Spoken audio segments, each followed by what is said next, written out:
Humanity sends rockets to Mars, writes poetry with artificial intelligence, sells a glass of water for $50, but cannot lift a ship from the bottom of the ocean. When you first hear that, you think, how? Then you think about it for a moment. Then you think, no, seriously, how? The Titanic has been lying on the floor of the North Atlantic for over a century, and every engineer, every salvage company, and every billionaire with a submarine has looked at it and quietly said, we cannot bring it up. This is either very funny or very terrifying, possibly both. The wreck sits at 3,800 meters below the surface of the North Atlantic, and it is going to stay there. That sounds like giving up, but it is actually the conclusion of some of the most rigorous engineering calculations in human history. So why can we not raise the most famous shipwreck in the world? In 1985, a team led by oceanographer Dr. Robert Ballard located the Titanic for the first time, and the world held its breath. When the photographs arrived, everyone asked the same question: why don't we bring it up? Since that day, dozens of salvage plans have been put on the table, lifting it with balloons, pulling it with giant crane vessels, floating it with frozen mud. None of these sound impossible at first, but every single one collapses in front of the laws of physics. The Titanic currently exists in two major pieces.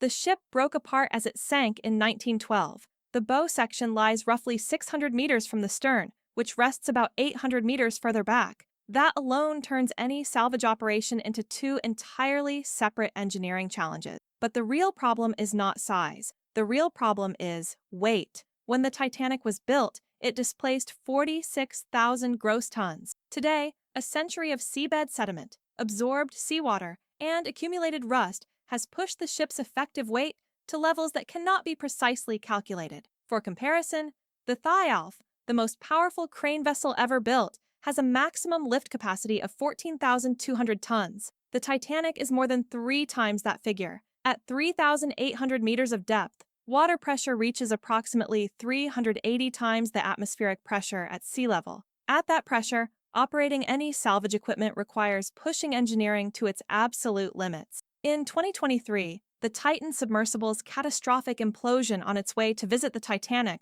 reminded the entire world what this depth actually means. 5 people lost their lives, and humanity was once again taught how unforgiving this ocean truly is. The ship is actively decomposing. Bacteria consuming the steel hull, particularly a species identified in 2010 and named Halomonas titanicae, are literally eating the metal. Scientists estimate that these bacterial colonies could largely collapse the ship's structure by the 2030s. The clock is ticking, and that clock is counting down not toward a rescue, but toward a final farewell. Between 1987 and 2004, more than 5,500 artifacts were recovered from the wreck: plates, letters, a violin, even a bottle of perfume. With each recovered piece, a debate reignited. Is this archaeology, or is this looting? U.S. courts granted RMS Titanic Inc. exclusive salvage rights over the wreck. But the vast majority of the international community does not see the Titanic as a museum.